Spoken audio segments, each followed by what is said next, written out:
रामपुर गांव की ये शाम कुछ ज्यादा ही काली थी। मूसलाधार बारिश ने जैसे पूरे गांव को बंधक बना लिया था। गांव के बाहर मंगलू की चाय की टपरी पर तीन दोस्त विशाल, पीयूष और अमन इस बारिश के रुकने का इंतजार कर रहे थे। अरे यार, ये इंद्र देवता आज ही सारा पानी बरसा देंगे क्या? शाम से रात होने को आई पर ये बारिश है कि रुकने का नाम ही नहीं ले रही। और अभी तक हरिदास चाचा भी नहीं आए हैं। तभी अमन बोला, तुम दोनों बस थोड़ी देर और यहीं रुके रहो और मंगलू की मसालेदार चाय का मजा लो। तब तक हरिदास चाचा भी आ ही जाएंगे।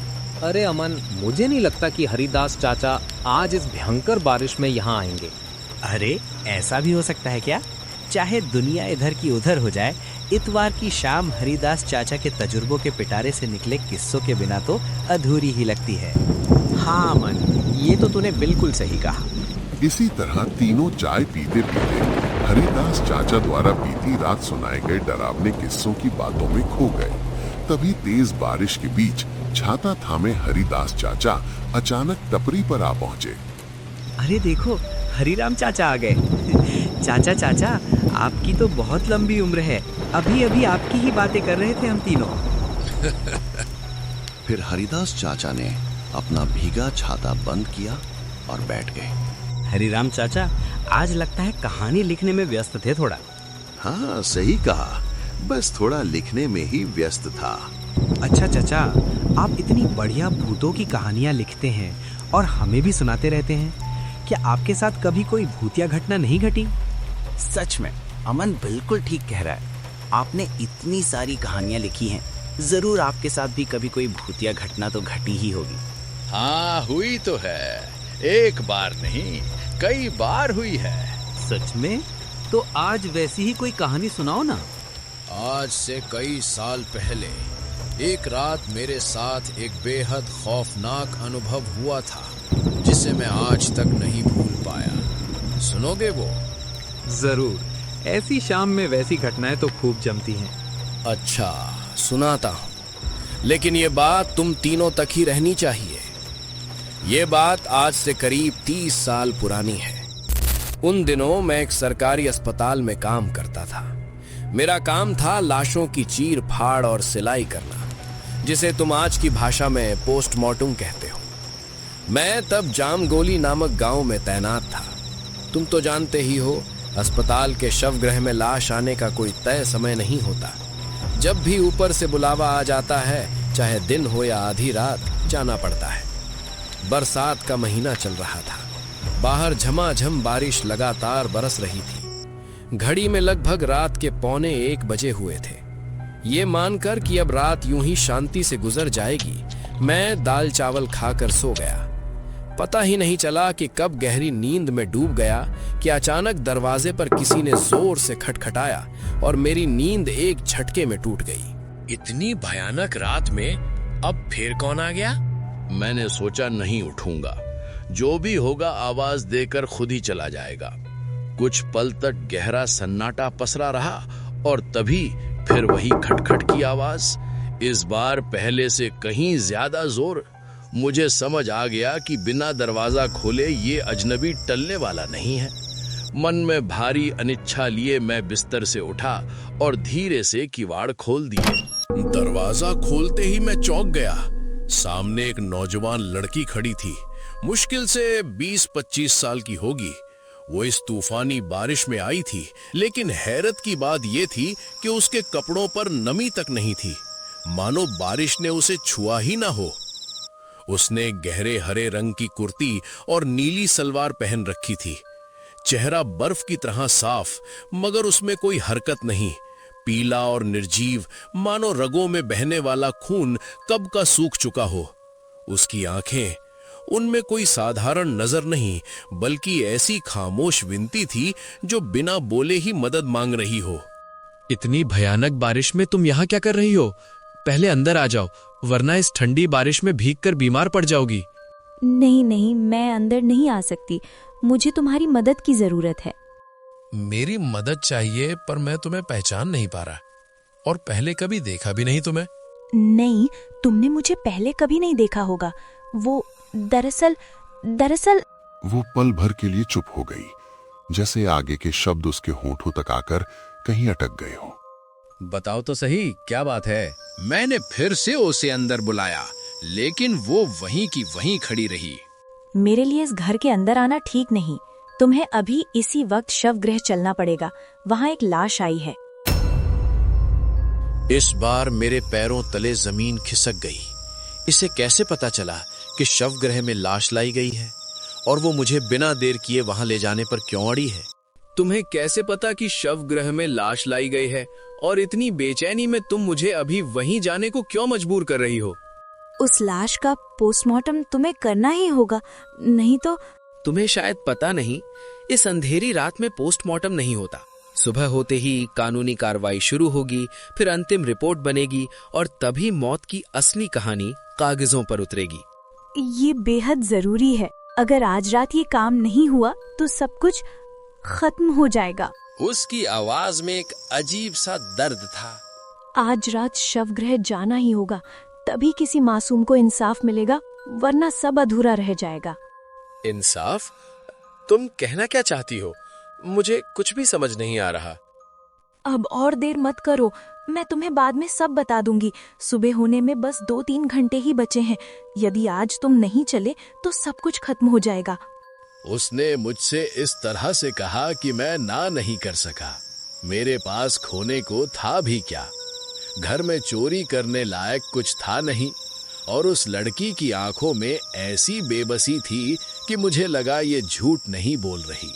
अच्छा, मैं चल रहा हूँ, लेकिन अगर ये सब कोई मजाक या छल निकला तो तुम्हारे लिए अंजाम अच्छा नहीं होगा। अब मुझे किसी चीज का डर नहीं, तुम मुझ पर यकीन कर सकते हो, पर अब तुम जल्दी चलो। बाहर अंधेरे में तेज बारिश लगातार बरस रही थी, जैसे रात खुद को छिपा रही हो। फिर मैंने अपना छाता उठाया और उस डरावनी बरसात में शवगृह की तरफ अपने कदम बढ़ा दिए। मेरी छतरी के नीचे आ जाओ, बारिश बहुत तेज है, भीग जाओगी। उसने मुझे पूरी तरह नजरअंदाज कर दिया, मानो बारिश की तेज बूंदों का उस पर कोई असर ही न हो।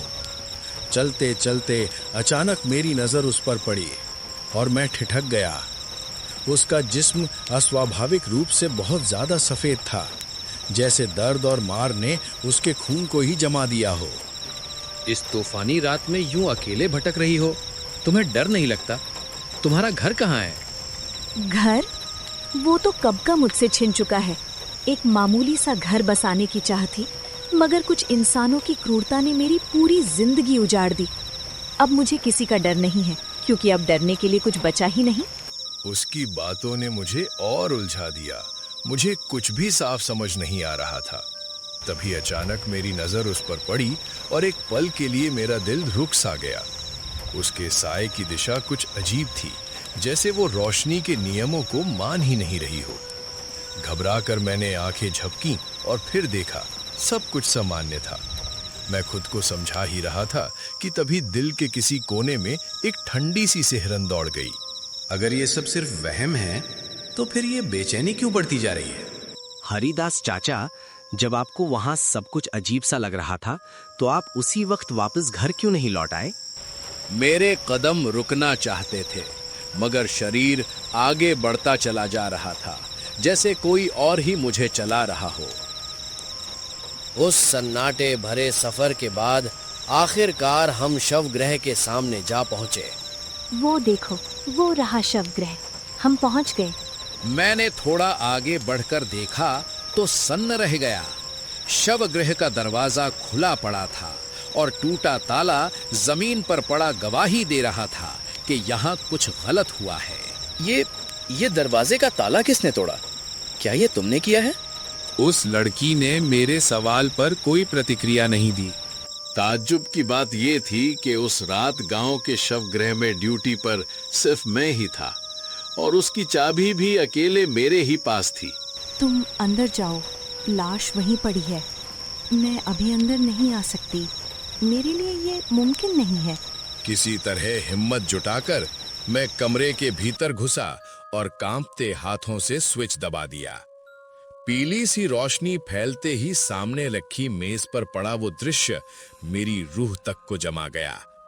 कपड़े से ढकी एक लाश, और उस पर बिछी सफेद चादर खून से इतनी तर थी कि उससे टपकती बूंदें फर्श पर काले धब्बे बना रही थीं।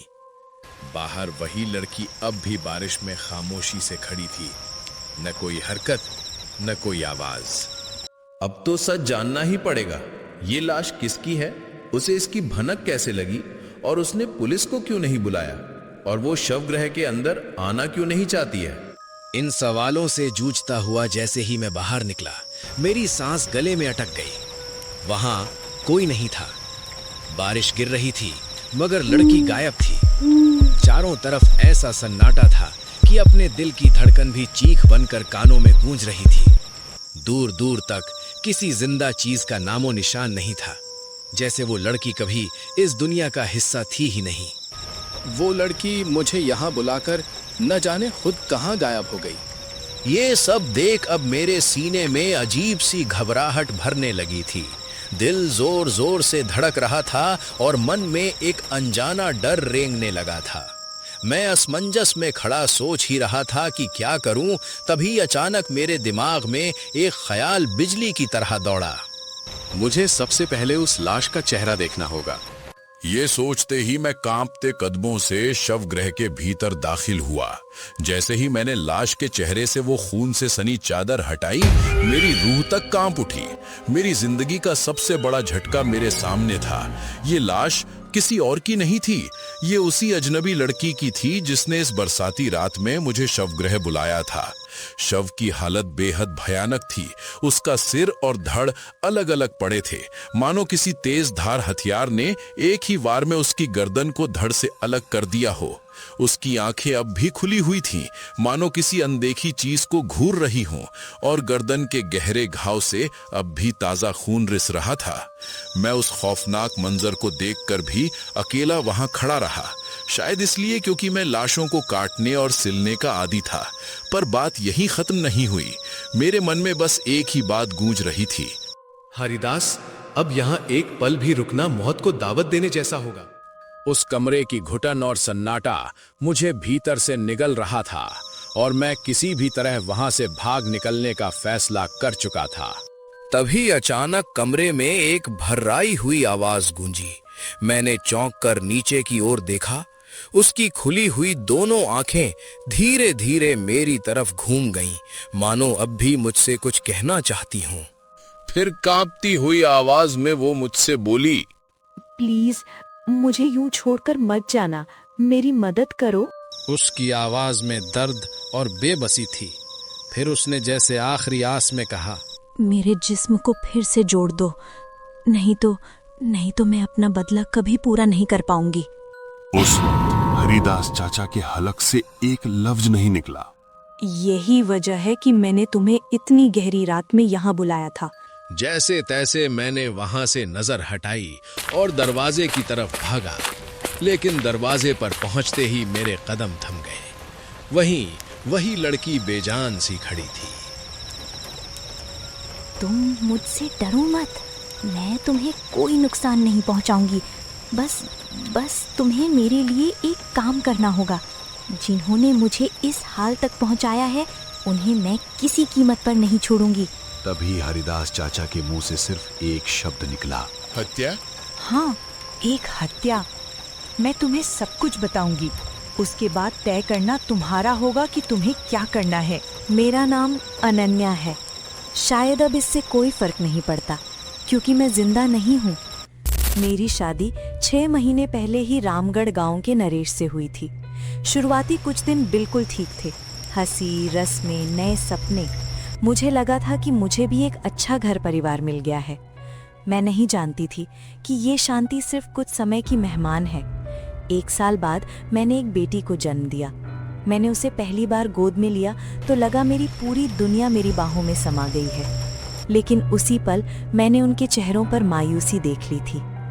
तभी एक दिन, अरे बेटा, हमने कौन से ऐसे बुरे कर्म किए थे जो भगवान ने मुझे दादी तो बना दिया, पर लड़की हुई ही क्यों दी? बेटा ही चाहिए था हमें वंश चलाने के लिए। ये लड़की क्या करेगी? घर का नाम आगे बढ़ाएगी क्या? कोई बात नहीं माँ, उसने नजरें झुकाकर कहा, अगली बार लड़का ही होगा, तुम खुद देख लेना। अरे नरेश, खुशी तो तब होगी जब घर में लड़का जन्म लेगा। तब तक इस मनहूस लड़की का क्या ही करना, बस किस्मत का बोझ समझकर निभाना पड़ेगा। माँ चिंता मत कर, अगली बार जरूर लड़का होगा, तब सब ठीक हो जाएगा। तब तक इस लड़की को जैसे तैसे पाल लेंगे। अनन्या की सास और उसका पति नरेश पुराने रीति रिवाजों को मानने वाले लोग थे। सास की सोच में बेटे के अलावा कुछ भी स्वीकार्य नहीं था। उसे लड़की से सख्त नफरत थी, जैसे बेटी होना ही कोई अभिशाप हो। नरेश भी दिल से लड़का ही चाहता था, लेकिन नई नई शादी होने की वजह से वो अनन्या के सामने ज्यादातर खामोश ही रहता था। उसकी चुप्पी सहमति बनती जा रही थी और वही चुप्पी आगे चलकर एक भयानक सच का रूप लेने वाली थी। अगले कुछ दिनों तक ऐसा ही चलता रहा। ताने रोज का हिस्सा बन गए। मेरी बेटी को बोझ कहा जाने लगा। कुछ दिनों बाद मेरी सास के तानों ने मेरे पति नरेश के मन में घर बसा लिया। जो बात वो कभी सोच भी नहीं सकता था, अब वही उसे सही लगने लगी थी। एक रात जब घर में सन्नाटा था, उसने अनन्या से धीमी आवाज में कहा, अनन्या, माँ रोज रोज वही बात कहती है, शायद वो ठीक ही कह रही है। अगर ये बच्ची ही न रहे तो अगली बार सब ठीक हो जाएगा। अनन्या ने उसे हैरानी से देखा, फिर वो कांपती आवाज में बोली, ये आप क्या कह रहे हो जी? ये हमारी ही तो बेटी है। आप ऐसा सोच भी कैसे सकते हो? ये कोई बोझ नहीं, ये तो हमारी सांसों का हिस्सा है। मुझे इससे ज्यादा कुछ नहीं सुनना। तुम्हें उसे इस दुनिया से दूर भेजना होगा। अगर ऐसा नहीं किया तो याद रखना, मेरे से बुरा कोई नहीं होगा। मैं हर बार यही सोचकर मना करती रही कि नरेश ये सब अपनी माँ के दबाव में कह रहे हैं। मैं उनके सामने रोती थी, गिड़गिड़ाती थी, क्योंकि वो मेरी बेटी थी। लेकिन मेरा इनकार उन्हें बिल्कुल मंजूर नहीं था। एक रात जब मैं गहरी नींद में थी, मेरी बेटी को मुझसे हमेशा के लिए दूर कर दिया गया। लेकिन जिस पल मुझे ये सच पता चला कि मेरी बेटी अब इस दुनिया में नहीं रही, उस पल मेरे पैरों तले से जमीन खिसक गई। मेरी चीख गले में ही अटक गई और आंखों के सामने अंधेरा छा गया। मैंने विरोध किया और पुलिस में उनकी शिकायत करने की बात कही, पर मेरी बात उन्हें नागवार गुजरी। मेरे अपने पति और मेरी सास ने मुझे घेर लिया और फिर एक पल में ऐसा हुआ कि मेरी सारी ताकत जवाब दे गई। सांसें लड़खड़ा गईं और आंखों के सामने अंधेरा छा गया। मैं वहीं निश्चल होकर गिर पड़ी। दर्द से ज्यादा उस पल ये एहसास भयानक था कि जिन्हें मैं अपना समझती थी वही मेरी मौत का कारण बन गए। मेरे घर वालों को डर था कि अगर पुलिस तक मेरी सच्चाई पहुंच गई तो वे सब फंस जाएंगे। इसलिए मेरी लाश को इतनी दूर यहाँ जामडोली में लाकर फेंक दिया गया। रामगढ़ यहाँ से बहुत दूर है। उन्होंने सोचा जब तक किसी को खबर होगी मेरी देह सड़ चुकी होगी, और अगर किसी तरह सच सामने आ भी गई तो वे एक झूठी कहानी सुना देंगे कि मैं किसी के साथ भाग गई थी। लेकिन मैं तुमसे पूछती हूँ, क्या मेरी बेटी को जीने का कोई हक नहीं था? मैं तुम्हारे सामने हाथ जोड़कर विनती करती हूँ, सूरज निकलने से पहले मेरे इस शरीर को दोबारा जोड़ दो, तभी मैं उन पापियों को उनकी सजा दे सकूंगी। कुछ गुनाह ऐसे होते हैं जिनकी कीमत सिर्फ बदले से ही पूरी होती है। उस लड़की की कही एक भी बात झूठी नहीं लग रही थी। उसकी हालत ही गवाही दे रही थी कि कुछ लोग किसी के साथ किस हद तक क्रूर हो सकते हैं। काम चाहे गैर कानूनी ही क्यों ना हो, मैं उसे करूंगा। कुछ फैसले कानून से नहीं ज़मीर से लिए जाते हैं। भले ही ये सब अविश्वसनीय लगे, लेकिन सच यही है कि इस दुनिया में कोई भी अपराध बिना सजा के नहीं रहता, और शायद ऊपर वाले ने मुझे ही उस पाप के दंड का एक जरिया चुना था। ठीक है अनन्या, मैं तुम्हारी मदद करूंगा। फिर हरिराम काका ने कांपते हाथों से धागा और सुई उठाई और उस बेजान जिस्म को खामोशी के बीच धीरे धीरे वापस जोड़ने लगा। काम पूरा होते ही उसकी रूह सिहरते सन्नाटे के साथ अंधेरे में विलीन हो गई। अगली सुबह जैसे ही मैंने टीवी ऑन किया, स्क्रीन पर चल रही एक खबर पर मेरी नजर जा टिकी। रामगढ़ गांव से पुलिस ने नरेश और उसकी मां संतोष के शव बरामद किए हैं। दोनों की मौत बेहद रहस्यमयी हालात में हुई है। हैरानी की बात यह है कि पुलिस अब तक ये पता नहीं लगा पाई है कि इसके पीछे किसका हाथ है। चौंकाने वाली बात तो ये है कि नरेश की पत्नी अनन्या भी कुछ दिन पहले रहस्यमय तरीके से लापता हो गई थी। पुलिस ने मामले की जांच शुरू कर दी है। उसके बाद ना तो मैंने अनन्या को दोबारा कभी देखा और ना ही वैसा कोई चमत्कारी अनुभव फिर हुआ।